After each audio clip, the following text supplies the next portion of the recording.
Star Wars en direct vous est présenté en collaboration avec siteclan.net, mintinbox.net, starwarsholonet.com, planetstarwars.com, starwarsuniverse.com, Star Wars Geeks Québec, ainsi que Génération Star Wars et Science-Fiction.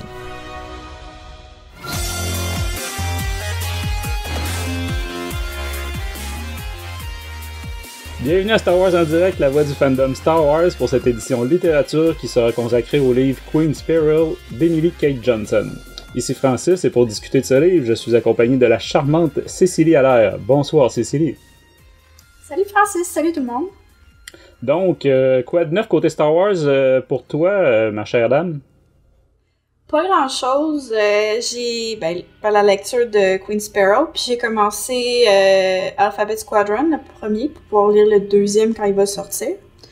Sinon, côté geek, je me suis procuré le recueil de contes de Grimm's en anglais, dans un format de couverture rigide. Il est vraiment beau, là. C'est une pièce de collection quasiment. Puis j'ai commencé à jouer au jeu de la série Borderlands et le jeu Monster Hunter World. Fait que j'ai fait pas mal de gaming ces temps-ci. Ouais, les gens qui le savent pas, Cécilie est une gamer avérée. Là, moindrement, vous vous tenez un peu sur notre Discord, vous allez voir à quoi elle joue. Ça indique, là. Fait qu'à chaque fois que j'ouvre mon Discord, moi, Cécilie est en train de jouer à tel jeu ou tel jeu. Écoute, c'est excellent. Moi de mon côté, c'est certain que là la dernière émission remonte un peu. Évidemment, comme tout le monde, là, comme c'est ton cas, il y a la lecture de Queen's Peril.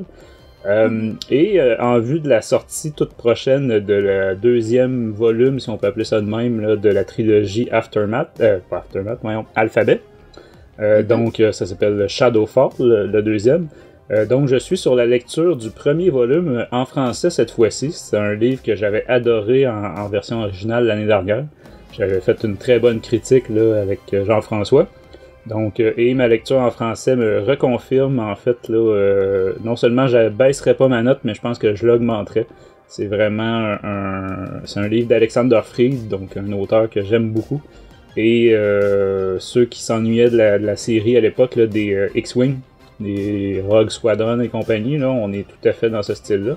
Et là, en plus, avec l'annonce du jeu Squadron, écoute, c'est dur de pas voir les références, là. Je serais pas surpris qu'on entende parler de l'escadron Alphabet. Déjà qu'on a vu Hera Syndulla dans la publicité. Donc, Hera qui est un peu leur... en tout cas, qui apparaît quand même pas mal là, dans le roman Alphabet Squadron. Désolé de te spoiler ça, là, Cécilie, mais c'est pas un gros spoiler. Je le savais déjà. Ok. Je le savais déjà. Donc, c'est pas mal ça de mon côté. Évidemment, chaque semaine, on a les épisodes pas du Mandalorian, mais dans le fond, du making-of du Mandalorian. Mais c'est ça, c'est pas mal ça côté Star Wars. Toi, t'as eu des bonnes nouvelles aussi, je sais, du côté de l'annulation de la célébration, c'est drôle à dire. Ouais, j'avais déjà annulé mon hôtel, mais là, ils ont décidé de décaler de 2 ans, donc ça va être le 18 au 21 août 2022 à Anaheim. Donc, ceux qui ont des billets peuvent transférer les billets pour la prochaine édition ou sinon se faire rembourser. Ceux qui décident de transférer les billets reçoivent une pin de Stormtrooper exclusive pour remercier les gens qui décident de transférer les billets. Et c'est envoyé d'ici la fin de l'année. OK. Puis, est-ce que c'est déjà dans tes projets d'aller à celle-là de 2022? Ouais, moi je les transfère, puis si je vois que à la dernière minute, je vois que je peux pas y aller, je vendrai mes billets à quelqu'un. C'est cool, ça. C'est dur de prévoir dans 2 ans ce qui va se passer. Ouais, ça, effectivement, qui sait, on va peut-être en être à la 8e vague du COVID-19. C'est ça. Je sais pas où rendu au COVID-22, 23, je sais pas trop. Je sais pas s'il y en a un par année, comme certains films. Bon, on va souhaiter que non.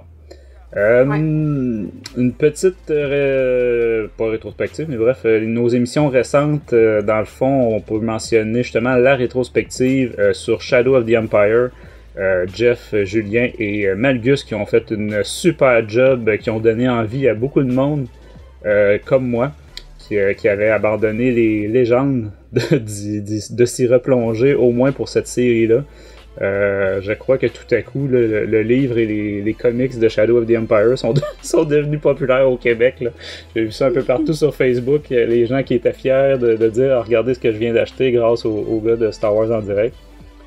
Sinon, on avait, juste avant ça, un Star Wars en direct régulier là, sur les différentes actualités et rumeurs. Ces temps-ci, on en a eu pas mal sur la deuxième saison du Mandalorian.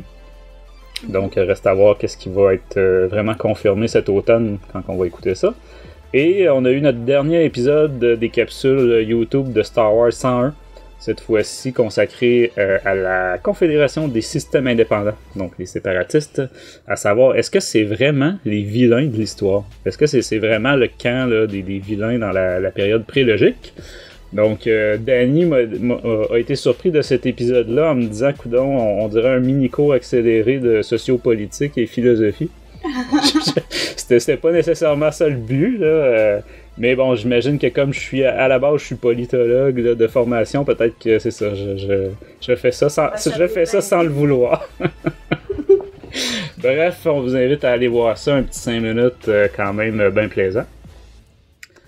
Sinon, autre que pour les gens déjà dans notre chat, on va mentionner que pour joindre notre communauté de fans et d'auditeurs, ainsi que pour participer à nos enregistrements live, rejoignez-nous sur notre serveur Discord. Et puis pour montrer vos couleurs, dirigez-vous vers la boutique Star Wars en direct pour vous procurer des t-shirts et toutes sortes de produits dérivés, soit à l'effigie de Star Wars en direct ou de Star Wars en général.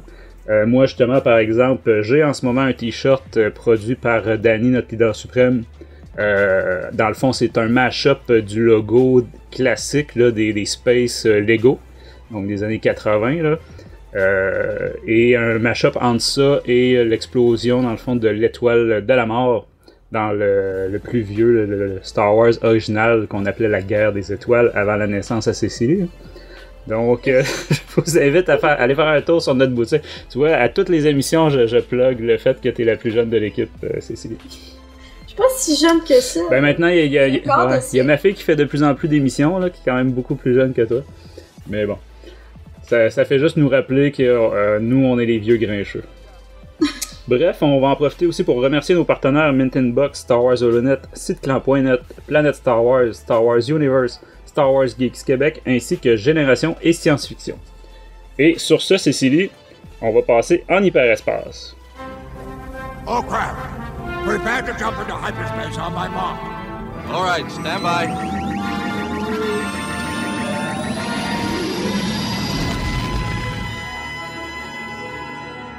Donc, côté actualité, littérature, rapidement, avec la crise du COVID-19, là, il y aurait quand même beaucoup de nouvelles, mais on va essayer justement de ne pas prendre une heure juste là-dessus, là, vu qu'on est là pour une critique de livre.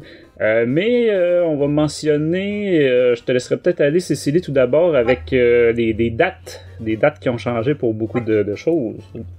Oui, pour Tron Ascendancy, ça va être devancé d'1 mois. Donc, le 1er septembre, on va pouvoir se procurer le livre de la deuxième trilogie de Timothy Zahn. Mm-hmm. Ensuite, il y a eu le projet Haute République, un projet avec 3 auteurs. Il va y avoir 3 livres. C'est décalé en janvier pour 2 livres et 1 livre en février. Et aussi, on va avoir un livre pour fêter le 40e anniversaire de l'Empire contre-attaque. On aura un 2e volume au livre From a Certain Point of View. Ça va tourner autour du film et ça va regrouper 40 auteurs pour 40 histoires. Ce sera disponible à partir du 10 novembre 2020. Il est déjà disponible en précommande au coût de 35$ en version couverture rigide ou sinon 14,99$ en version e-book. Ouais, j'avais pas détesté d'ailleurs le premier qu'il avait fait. Là. C'est le genre de produit que malheureusement on n'aura jamais en français parce que les recueils de nouvelles sont pas assez populaires, là, donc Pocket n'a pas l'intention de les traduire. Mais c'était quand même intéressant. Par exemple, il y en avait une sur le Docteur Aphra. Donc c'est le seul endroit jusqu'à maintenant où le Docteur Aphra est apparu en dehors des comics. C'est un personnage 100% comics, donc là on l'avait aussi dans une petite nouvelle de ce livre-là. C'était quand même bien intéressant. Moi, je l'ai pas lu encore. Je l'ai dans ma liseuse, là, mais je l'ai pas commencé encore. C'est sûr que c'est comment dire, d'une nouvelle à l'autre, c'est tous des auteurs différents hein, aussi, puis personnages, puis tu sais, ça fait que c'est vraiment, il y en a qui sont très, très insignifiants et sans intérêt, là, tu sais. Puis t'en as, c'est ça, là, des petites pépites, fait que c'est vraiment, faut se taper la totalité pour voir lesquels qu'on aime ou pas, là. Mais je te le conseille éventuellement. Sinon, malheureusement, on a eu une très mauvaise nouvelle récemment côté littérature qui vient assombrir un peu là, cette annonce-là. C'est la fin de l'aventure entre Delcourt, l'éditeur français, et la franchise Star Wars. Donc, dans le fond, Delcourt, c'est quand même ceux qui avaient la licence Star Wars depuis 1999. Fait que c'est quand même une époque là, qui se tourne. Dans le fond, la raison est essentiellement économique là, ou commerciale. Là. Dans le fond, pour Delcourt, les exigences de Star Wars ou de Lucasfilm, de Disney sont tout simplement trop élevées. Donc, on rappelle que Delcourt, en français, c'est ceux qui avaient la licence pour tout ce qui est légende et aussi pour tous les produits jeunesse. Et Panini, de leur côté, eux ont la licence de tout ce qui est... adulte, si on peut dire, là, donc publié par Marvel. Donc là, pour l'instant, c'est ça, Delcourt a annoncé qu'il finissait l'année 2020, puis qu'après ça, c'était terminé. Puis il y a plusieurs produits aussi qui avaient annoncé il n'y a pas si longtemps là, pour 2020 qui feront pas. Mais c'est ça, ils vont finir l'année avec une coupe de produits plus forts, on va dire, moins de niche, puis après ça, c'est terminé. Fait que c'est vraiment triste, là, surtout pour ceux qui voulaient la continuation de l'univers légende. Puis la publication de choses qui étaient jamais sorties. Mais c'est ça. Puis même pour ce qui est du stock jeunesse, moi j'en achète de temps à autre. Là, j'ai différents albums de eux. Puis reste à voir si Panini ou un autre éditeur va prendre le relais. Mais en tout cas, si c'était pas rentable pour Delcourt, je sais pas si ça va être rentable pour un autre. Là.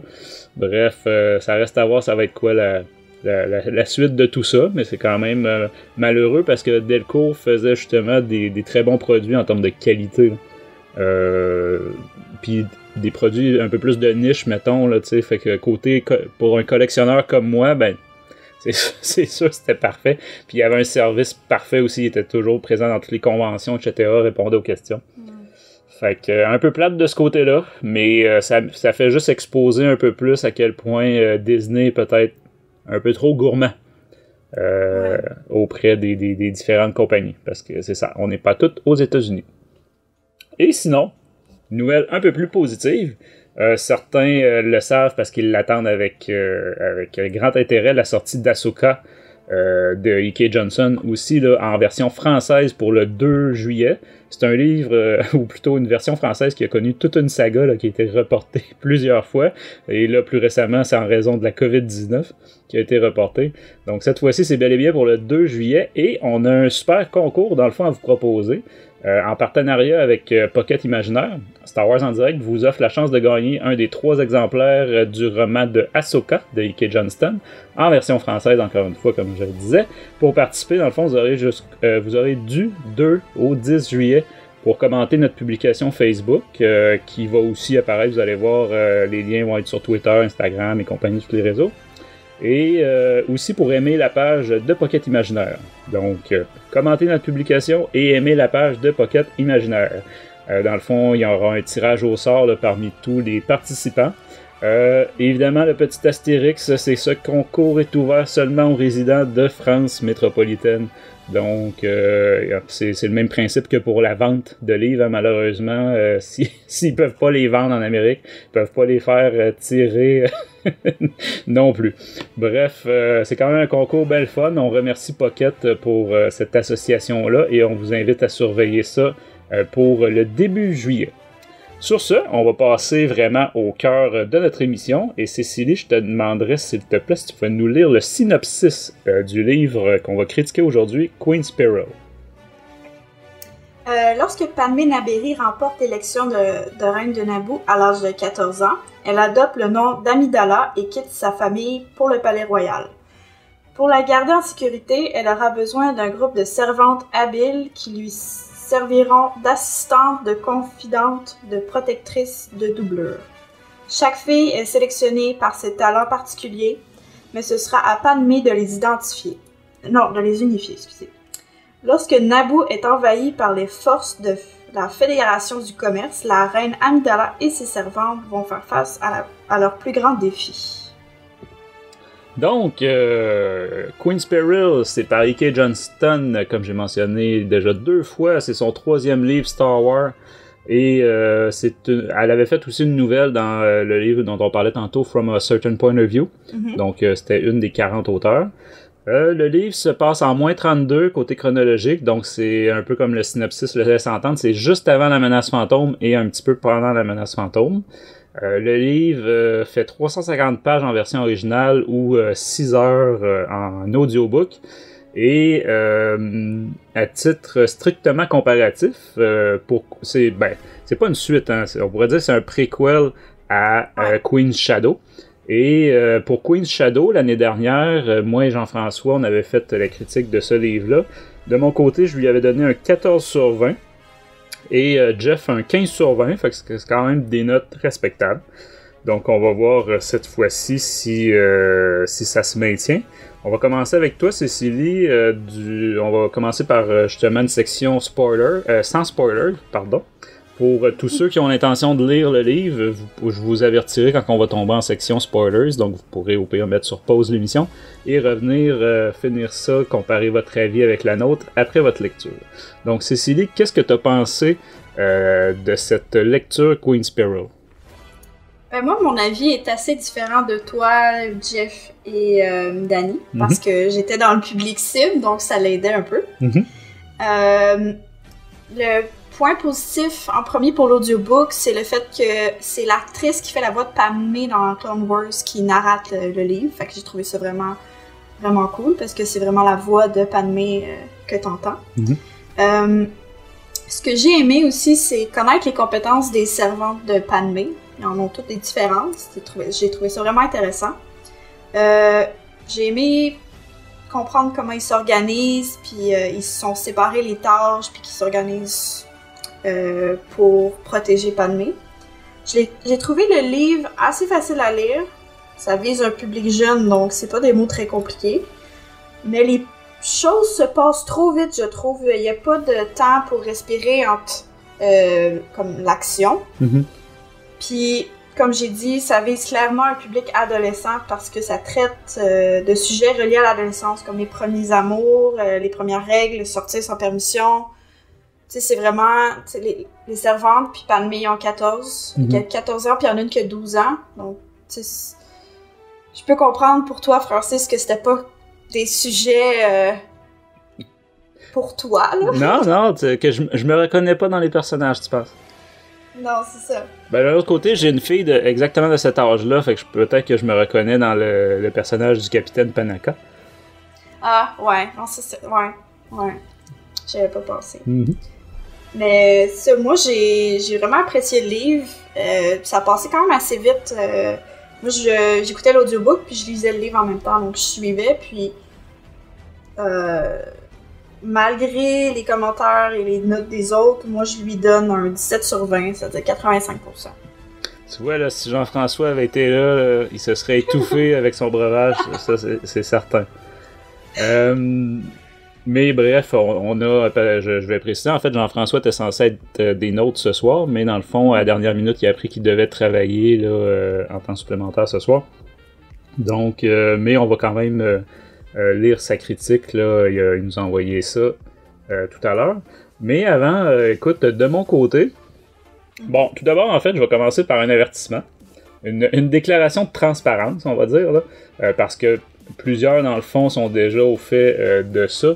Personnellement, je méprise E.K. Johnston, la personne, là, l'individu, au plus haut point.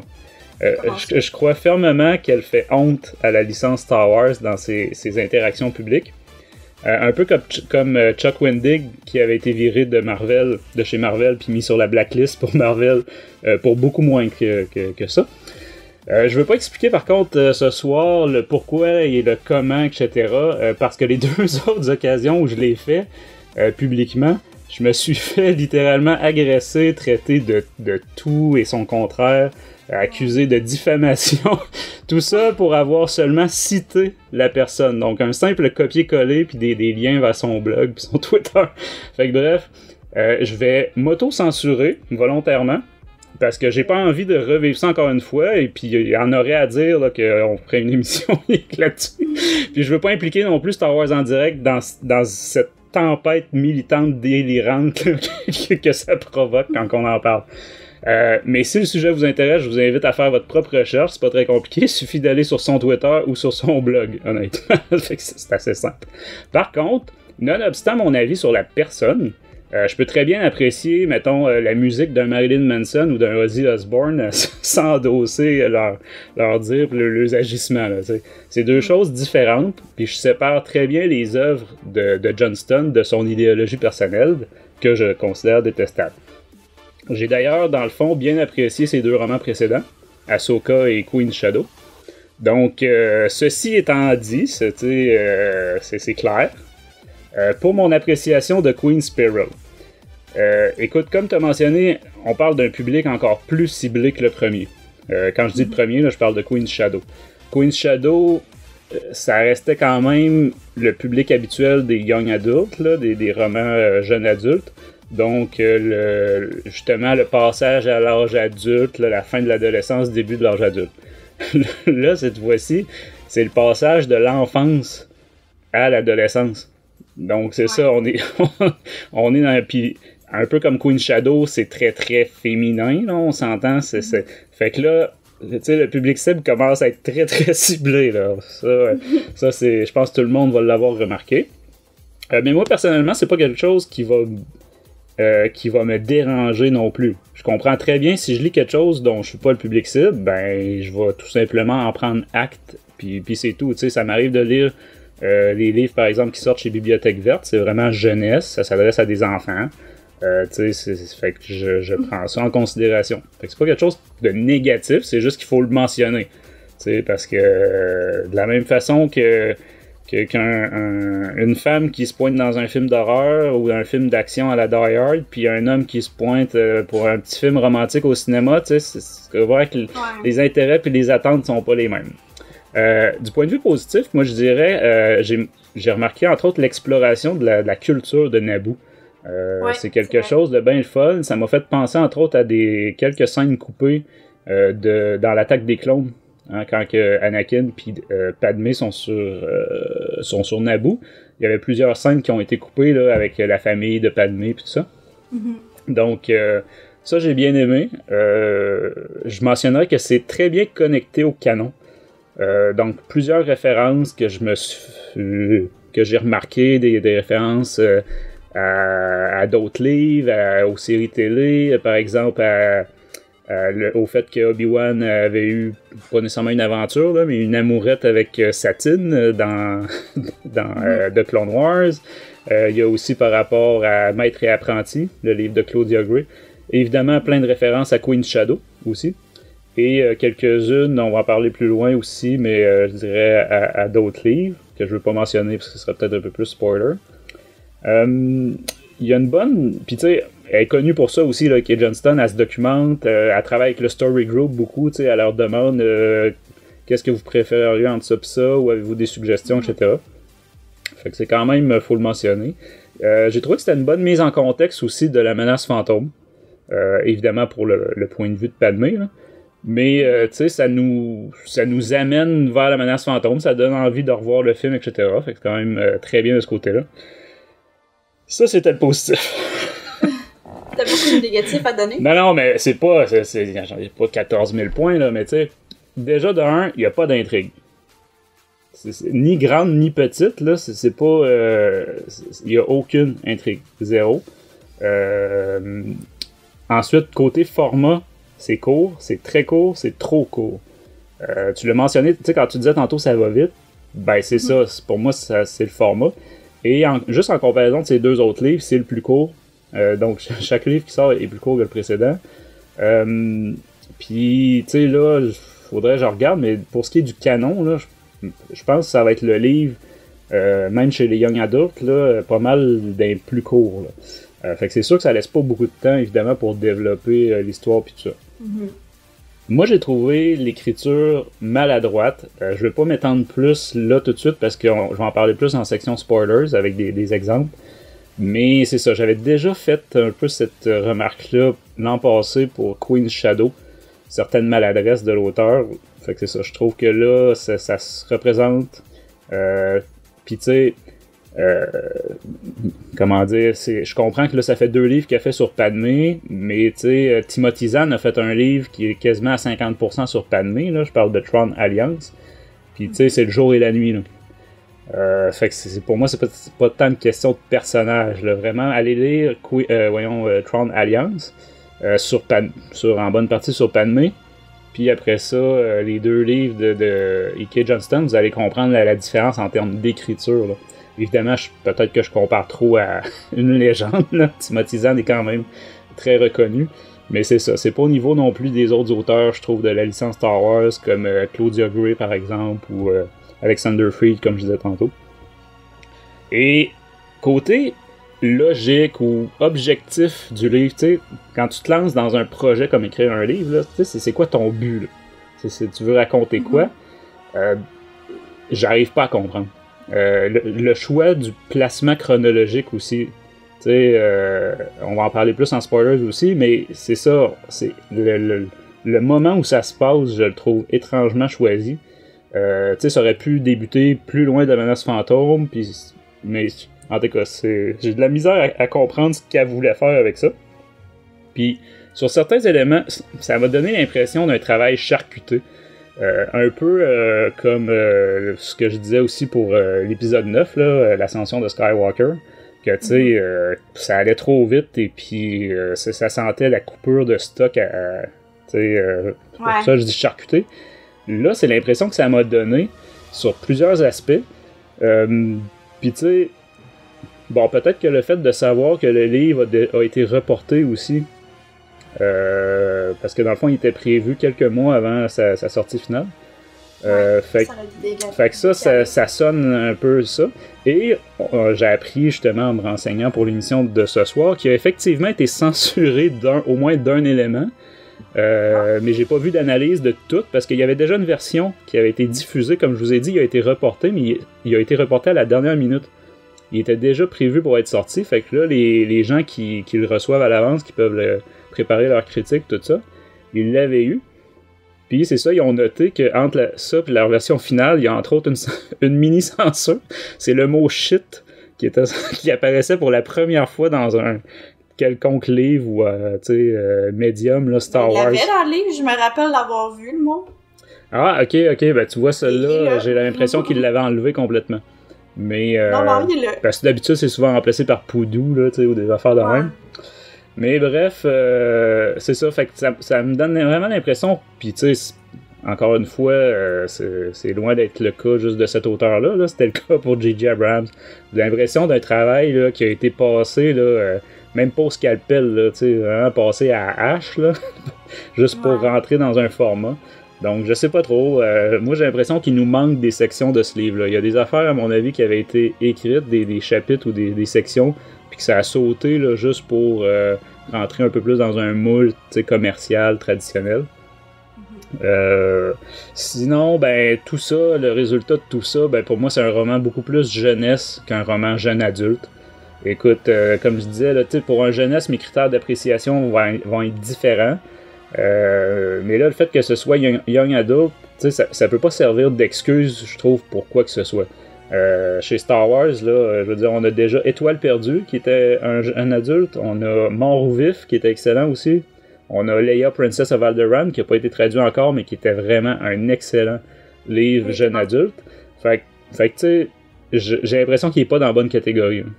Sa place... C'est plus dans Teen, puis... C'est ça. Sa place, c'est chez Bibliothèque Verte, avec les romans jeunesse. Là, pour moi, c'est vraiment ça. Par curiosité, je suis allé voir l'avis de critiques qui avaient vraiment encensé le premier, donc Queen's Shadow. Donc, dans le fond, ces fans, là, souvent, c'est des fans du personnage de Padmé. Des jeunes femmes qui ont, un peu comme toi, qui ont grandi avec la prélogie puis avec la série télé là, de Clone Wars. Puis même de leur côté, d'après ce que j'ai vu, leur déception était quand même évidente. Enfin, je suis tout seul dans le fond qui... Je l'ai dit, t'es isolé, là, t'es tout ça. Non, mais, tu sais, dans le fond, il affirme que Johnston l'a échappé cette fois-ci, puis qu'il aimerait peut-être, les fans du personnage de Padmé, ils aimeraient peut-être que quelqu'un d'autre produise une histoire plus adulte sur le personnage, puis il donne par exemple Claudia Gray, qui a fait plein d'histoires sur Leia, tu sais, puis qui a quand même un traitement du personnage très différent. Fait qu'écoute, moi je m'arrêterai là en partie non spoilers. Je te demanderais peut-être de nous lire ce que GF en a pensé. On va voir s'il était plus d'accord avec toi ou avec le reste des critiques jusqu'à maintenant. Ok. Bon. Donc, GF dit, le mot qui décrit bien Queen Sparrow est pénible. Quelle histoire pénible à lire. Ok, ça part bien. Cette histoire, qui se déroule avant et pendant l'épisode 1, est très décevante. La structure de l'histoire est décousue, le rythme est un problème et le dialogue est nul. C'est très difficile de savoir quelle servante parle. C'était d'ailleurs un point faible de Queen Shadows. Le livre passe du passé au présent pour sauter aux interludes sans jamais laisser les choses respirer. Les interludes avec les autres personnages de l'épisode 1 comme Yoda ou Maul sont complètement inutiles. On se rend compte aussi que le travail de reine de Padmé est vraiment ennuyant. Côté positif, Johnston connaît l'univers de Star Wars et ça paraît. Plusieurs clins d'œil intéressants. Et il est aussi intéressant de voir quelle servante remplace Padmé tout au long de l'épisode 1. J'ai aussi bien aimé le recrutement des servantes. L'histoire pseudo-romantique entre l'une des servantes et une autre adolescente aurait pu avoir des conséquences néfastes sur la stratégie des leurs de la reine. Clairement, je ne suis pas le public cible pour ce livre, mais j'avais quand même apprécié Queen Shadow. J'ai été très déçue et je lui donne un 5 sur 20. Ouch! 5 sur 20, ouch. Puis toi, tantôt, tu lui avais donné un 17 sur 20, c'est ça? Ouais. Tu vois, moi, non, je peux pas dire que je suis entre vous deux. Je suis trop proche de Jeff. Je lui ai donné un 7 sur 20. Donc, un 35%. Je sais pas si c'est ma pire note du canon, mais je pense que c'est pas loin, honnêtement, ma pire. Ou ça va être plus ou moins à égalité, je pense, avec Luke, les légendes de Luke, là. Donc, un recueil de plein de légendes bizarres, là. Et plus loin, on aura la critique avec spoilers de Danny aussi. On verra quelle note il lui a réservée. Donc, avertissement spoilers. Comme je disais tantôt, ceux qui veulent se garder la surprise, je vous invite à revenir nous écouter lorsque vous aurez lu Queen Sparrow, D.K. Johnston. Pour les autres, vous aurez été prévenus. Donc, on va débuter dans le fond avec un résumé spoilers. Fait que pour ceux qui avaient une longue liste encore de lecture Star Wars là, à rattraper, vous verrez si ça doit être une priorité ou pas. Mais c'est ça, je ne vais pas tomber dans les moindres détails. On a déjà fait des résumés là, ultra détaillés par le passé. Cette fois-ci, on va passer relativement vite. En même temps, faut pas se le cacher, le livre est 300 pages, là, donc c'est sûr qu'il peut pas se passer autant de choses que dans un livre de 600 pages. Donc, on débute dans le fond du point de vue du capitaine Parch Panaka. L'élection n'est pas terminée là, au poste de reine, mais Padmé est donnée gagnante là, par les sondages. Et Panaka, dans le fond, découvre une artiste sosie de Padmé. Donc, l'idée des futures doublures prend forme dans son esprit. Padmé finalement est élue. Elle prend le nom officiel de Amidala, parce que comme tu l'as mentionné tantôt, hein, son nom de famille, c'était que je le retrouve, c'était Naberi. Je me souvenais même pas en fait avoir déjà lu ça, mais j'imagine que oui. Ouais, moi peut-être dans Queen Shadow. Ça me disait quelque chose. Il me semble qu'il l'a pas dans Queen Shadow, mais je pense qu'il y a dans la prélogie, puis dans Clone Wars, il me semble que c'est mentionné là. Que je retrouve ce que j'en étais. Apprend le nom officiel de Padmé Amidala. Donc, elle découvre le palais, ses appartements, des discussions avec les ministres, sa prédécesseur, etc. Comme dans Queen's Shadow, on a le côté jeune fille un peu là, avec des nombreuses descriptions de robes, de coiffure, de maquillage, etc., etc. Comme tu disais tantôt, bref, je suis tout à fait dans mon élément, là, ma grande spécialité, surtout les coiffures. Ça, là, les gens qui ont déjà vu ma coupe de cheveux vont comprendre. Donc, on a également le retour du personnage de la femme de Panaka, donc qui était dans Queen's Shadow. Elle aussi, c'est une membre de l'équipe de sécurité, là, pas nécessairement de la reine, mais du palais en tout cas. Donc, une fois le blitz de son arrivée complété, Panaka lui parle de sa rencontre avec la Suzy en question et lui propose de la doter d'une garde du corps. Donc, Padmé accepte, mais elle pousse l'idée plus loin en lui proposant d'en trouver plusieurs autres. Donc, elle rencontre la première doublure et lui explique qu'elle a accepté l'idée de Panaka, mais que de son côté, elle veut beaucoup plus qu'une simple garde du corps. Elle veut pouvoir exploiter les talents et les forces de chacune, tenir compte de leur avis, donc ça devient un peu des conseillères aussi, etc. On a ensuite droit à une succession de recrutements justement des doubleurs en question, les aides de camp là, de Padmé. Donc les rencontres par le capitaine Panaka, les présentations de chacune avec leurs talents, leurs particularités, etc. Dont celle là, qui transforme les robes de Padmé en petit arsenal, là, limite inspecteur gadget. Donc elle, on l'avait aussi là, dans Queen's Shadow. Les discussions entre les filles qui deviennent des bonnes copines. Il y aura même une courte histoire de romance entre filles à quelque part dans l'histoire. Padmé et Sabé font leur première tentative d'interchanger leur rôle dans le palais aux côtés des ministres. Et histoire de jeune fille oblige, Padmé se pousse en douce du palais, tu l'as mentionné tantôt, là, les sorties sans permission, pour aller à un concert de musique électro. Donc, tout est très, découverte dans la vie d'une jeune adolescente. Hein. Mais le stratagème est découvert parce que la doubleur qui était restée au palais a ses premières règles. Ça aussi, tu l'as mentionné tantôt. Très intense, donc obligé de garder le lit, etc. Mais Panaka, par souci de sécurité, avait fait installer des détecteurs pour la sécurité de Padmé. Toutes sortes de détecteurs, mais dont un détecteur de sang. Tu sais, sang SANG. Donc, c'est ça se déclenche et la panique est prise au palais.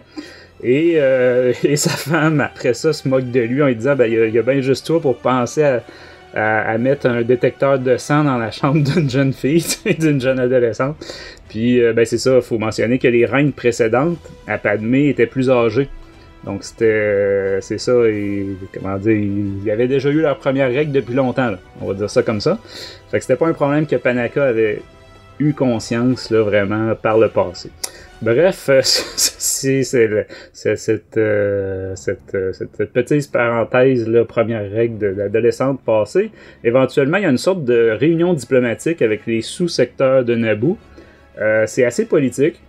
Dans le fond, alors que ces sous-secteurs sont habituellement traités un peu en vassaux, par Naboo, là, Padmé, dans le fond, en profite pour lancer le dialogue, essayer de régler leurs problèmes, etc.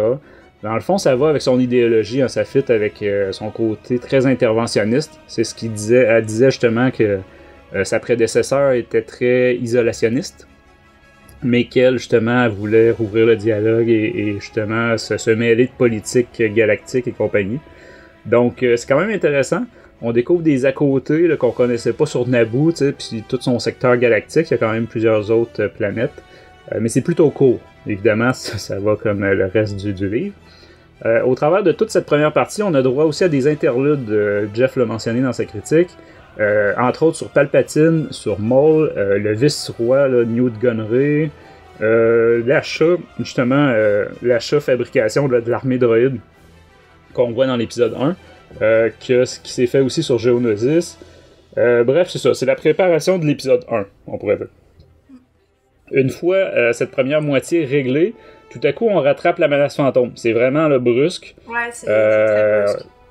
Ouais, puis dans le fond c'est le blocus de Naboo, là tout à coup, puis invasion de Naboo, chevalier Jedi, Tatooine, Coruscant, etc. Ouais, ça se passe, le changement là, que je l'avais en e-book, j'avais le pourcentage à comme 75-80%, là on tombe comme dans l'épisode 1 là, avec la Trade Federation, puis c'est genre 30% du livre, même pas là. Ouais, puis ce qui est intéressant par contre, on va mentionner que pendant l'absence de Padmé pendant le film, donc tout le moment où elle quitte Naboo, elle va sur Tatooine, Coruscant, etc. Là, cette fois-ci, on a droit à quelques événements qui se passent sur Naboo pendant ce temps-là. Donc, il y a comme une résistance qui s'organise justement par les gens qui sont restés là. Le capitaine Panaka, certaines des doublures de Padmé, tout ça sont cachés dans les marais, puis ils résistent. Il y a un camp de prisonniers aussi là, organisé par les droïdes. Il y a une doublure de Padmé qui se fait torturer. J'ai eu une petite pensée pour toi, Cécilie. Je sais que t'aimes les scènes de torture dans les livres. Non, pas du tout. Ouais, c'est de l'ironie. Hein, surtout l'audiobook, là, tu l'entends crier dans ta parouette. Ben c'est ça, je me suis rappelé, je pense que c'était quand on avait fait les critiques des livres de Black Spire, Galaxy's Edge. Là, ah ouais, c'est vrai. Je me souviens que t'avais mentionné ça. Bref, on a quelques scènes inédites aussi du film.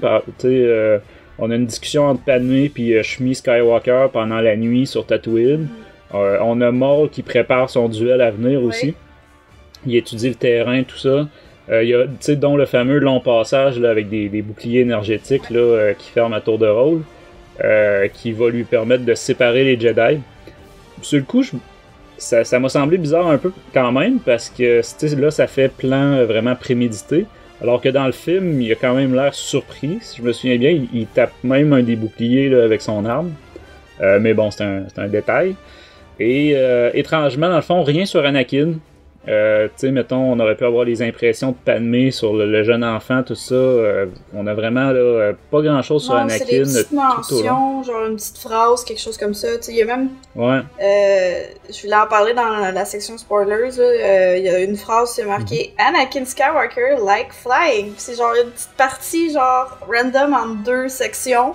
Puis ça se répète plus loin. Je me dis, c'est tellement inutile. Pourquoi tu mets ça là? Pourquoi tu mets ça là-dedans? Quand je parlais de charcutage tantôt, là, ça rentre là-dedans. Là. Quand t'as des petits bouts que tu te dis, voyons, qu'est-ce que ça fait là? Ça a l'air d'ajout là, par après ou de déplaçage là, du copier-coller, du couper-coller. Après ça, dans le montage. Là. Bref, pour finir, tu l'as dit, on suit les événements du film. J'imagine que vous le connaissez bien, fait qu'on va pas tout vous les refaire. On peut mentionner un petit épilogue à la fin totalement du roman sur... dans le fond, c'est du point de vue de Leia. Beaucoup plus tard, évidemment, dans la chronologie.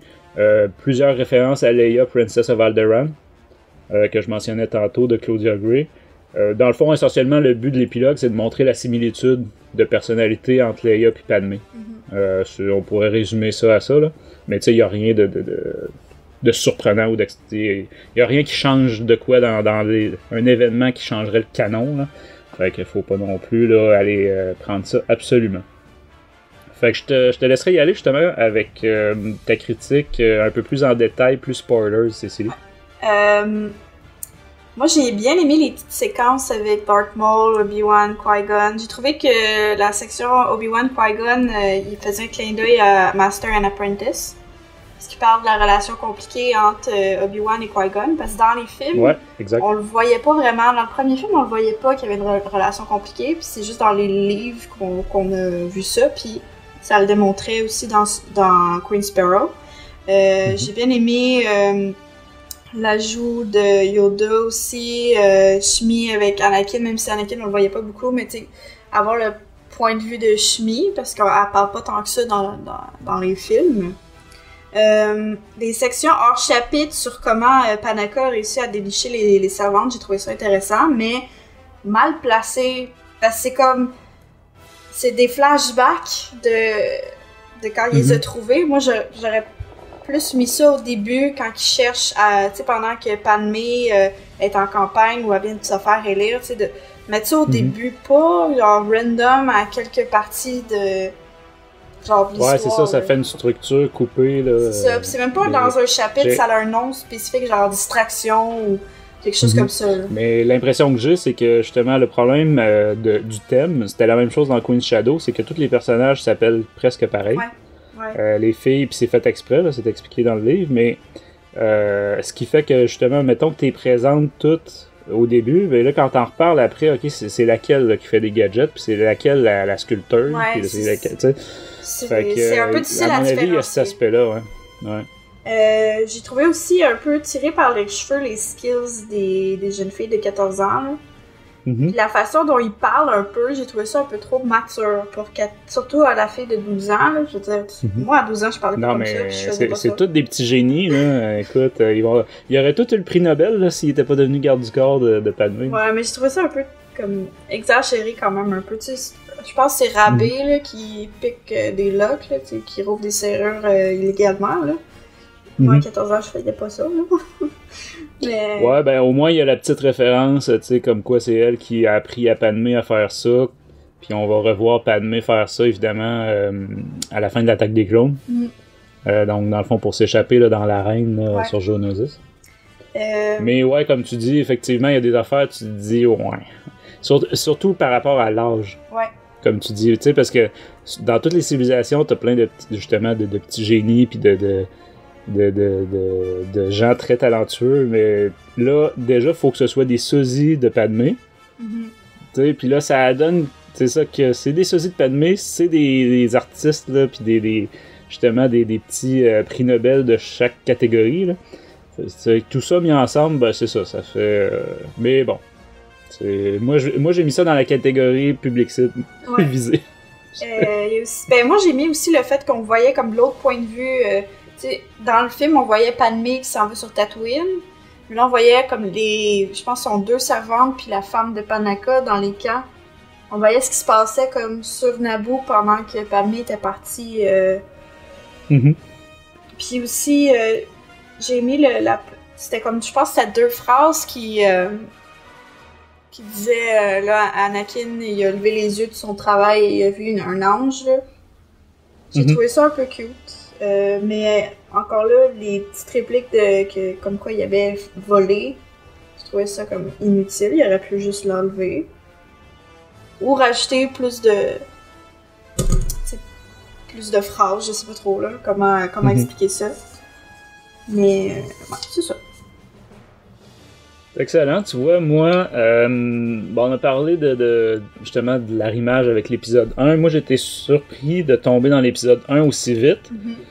Puis pas en nombre de pages nécessairement, tu sais, parce qu'à un moment donné, il faut que ça arrive dans le livre. Mais plus en termes de chronologie. Okay. Je sais pas, j'avais pas l'impression que dans le film, elle était reine depuis genre 3 mois seulement, là, tu sais. Donc j'ai trouvé que ça arrivait relativement vite, qu'il n'y avait pas vraiment d'expérience comme reine, là, puis comme leader avant ça. Sinon, j'ai été surpris de la structure avec les interludes, tout ça. Ça, je m'y attendais pas du tout. Fait que là, tout à coup, t'es dans les petites... Les anecdotes de vie là, au quotidien d'adolescente. Puis là, tout à coup, t'as un interlude sur Maul. Ouais. J'ai fait OK. Mais c'est pas négatif, là. C'est comme... Ou sur Palpatine aussi. Puis ça, c'est un détail intéressant. C'est que t'as des interludes que ça parle de Palpatine. Mettons le sénateur. Puis là, t'en as d'autres, c'est de Sidious. Ouais. Et puis les deux s'opposent, et puis tu sais, ça fait partie du plan de Palpatine, évidemment.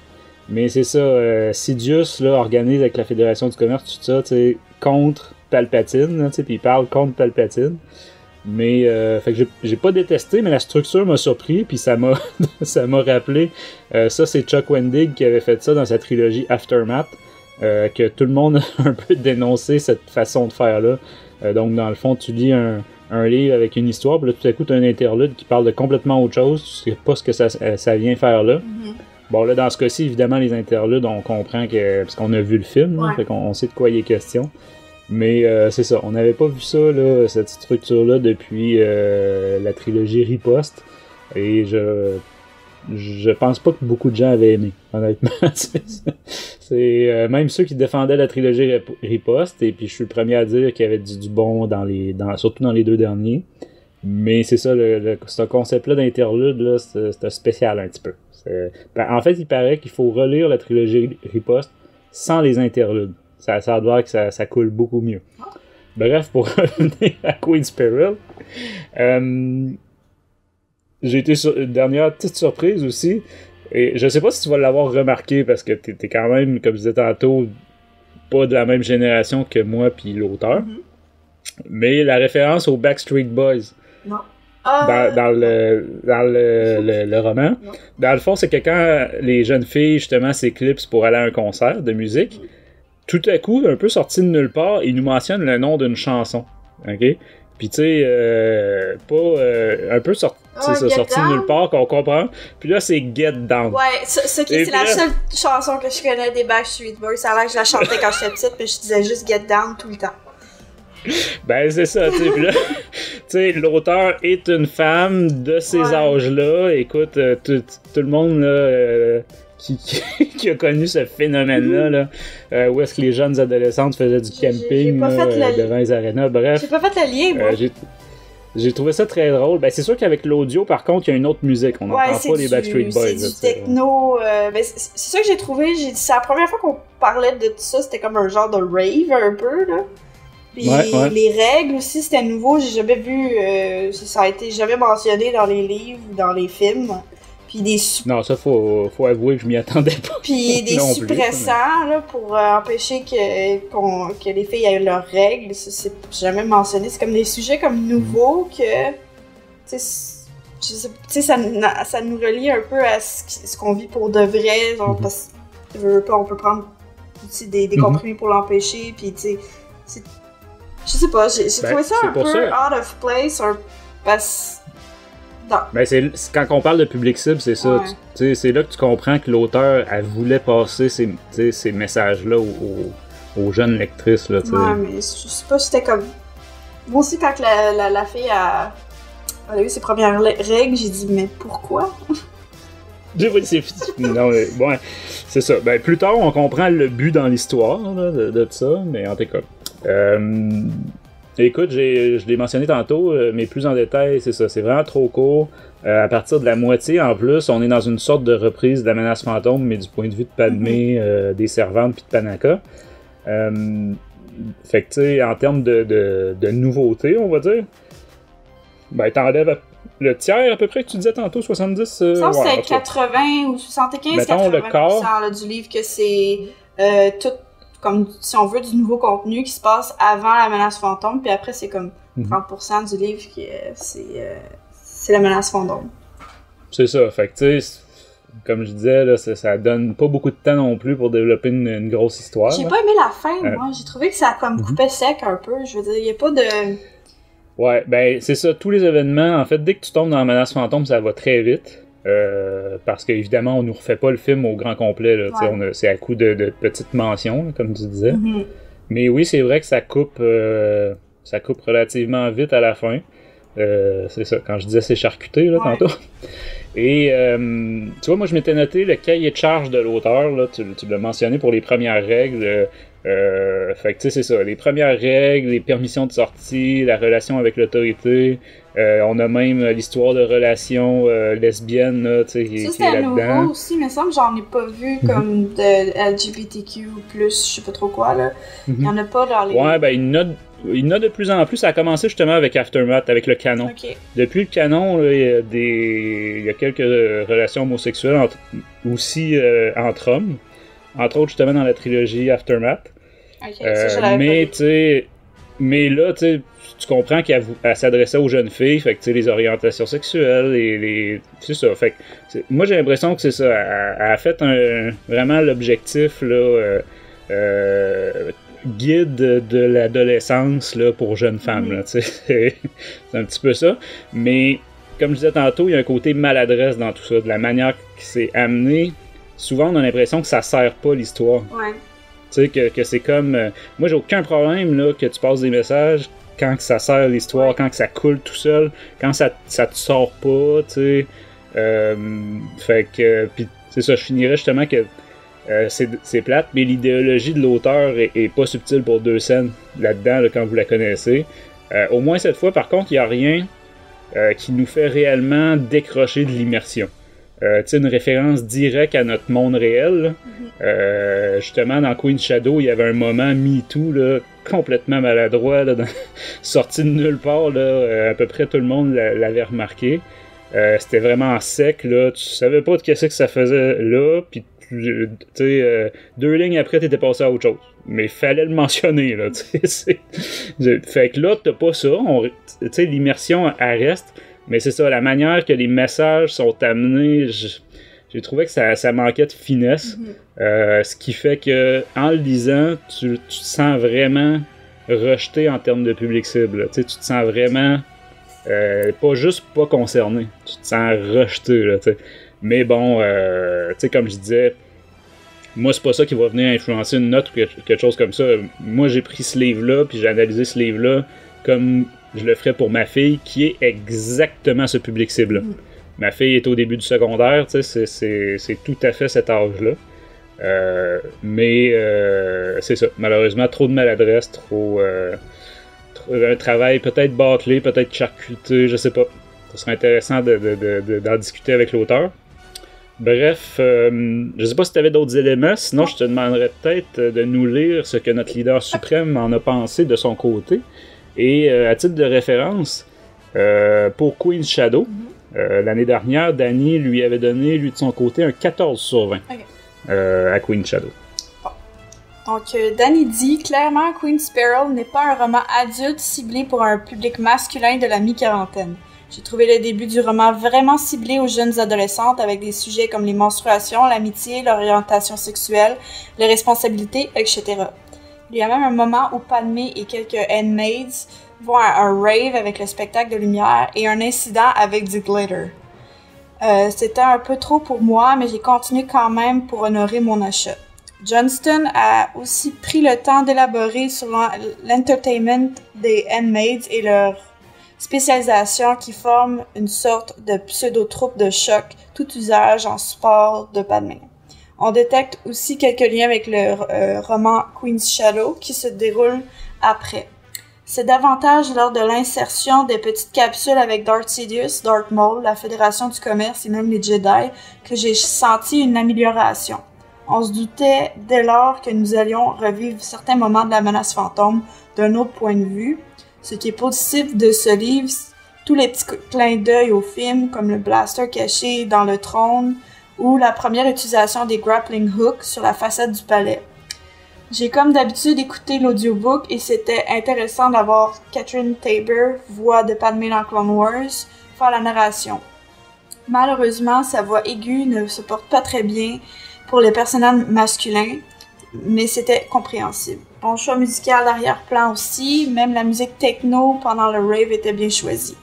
Même si je n'ai pas particulièrement apprécié le roman, ça m'a donné le goût de revoir La Menace Fantôme et d'ajouter ce nouveau contenu en contexte lors du visionnement. Sa note est de 12/20. Ben, tu vois quand même, ce qui est drôle en fait, au-delà des notes, c'est aussi l'appréciation des interludes. Tu vois, autant il y a Jeff qui avait pas du tout aimé, qui voyait pas l'intérêt, puis tu vois Danny, puis toi aussi je pense, là, tu disais que t'avais quand même beaucoup aimé ça. Donc, bref, c'est sur ces critiques pas très égales selon les personnes qu'on va conclure cette édition de Star Wars en direct littérature. Comme toujours, si vous avez des suggestions, des commentaires, des réactions sur les sujets qu'on vient de discuter, contactez-nous à l'adresse studio@starwarsendirect.com swendirect.com ou laissez votre message sur nos réseaux sociaux, Facebook, Twitter, Instagram, notre chaîne YouTube, envoyez des signaux de suivi, faites ce que vous voulez, on devrait les intercepter. Et surtout, n'hésitez pas à partager nos épisodes sur vos réseaux sociaux pour faire croître notre belle communauté. Je rementionne que pour joindre notre communauté de fans et d'auditeurs, ainsi que pour participer à nos enregistrements live, comme nos fameux participants qui nous envoient plein de messages en ce moment, je vous invite à rejoindre notre Discord. Et pour porter vos couleurs, ou en fait ceux de Star Wars, dirigez-vous vers la boutique de Star Wars en direct pour vous procurer toutes sortes de produits dérivés. Côté prochaines émissions, Cécilie, qu'est-ce qu'on a? Qui s'en vient?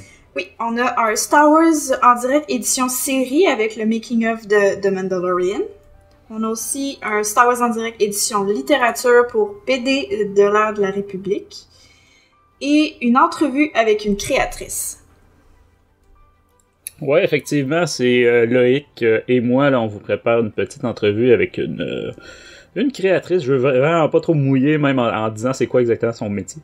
Mais bon, vous savez que ça tourne autour de la littérature Star Wars. Donc, c'est ça. Je peux pas vous dire encore quand ça va sortir, mais c'est ça. J'ai bien hâte de participer à cette émission avec Loïc. On vous rappelle que vous pouvez prendre Star Wars en direct sur toutes les bonnes plateformes, iHeartRadio, Deezer, Spotify, Stitcher, Google Play, Apple Podcast. On remercie une dernière fois nos partenaires, Mint Inbox, Star Wars Holonet, SiteClan.net, Planète Star Wars, Star Wars Universe, Star Wars Geeks Québec, ainsi que Génération Star Wars et Science-Fiction. Donc, de la part de Cécilie et moi-même, merci d'avoir été à l'écoute de Star Wars en direct, la voix du fandom Star Wars, et que la force soit avec vous.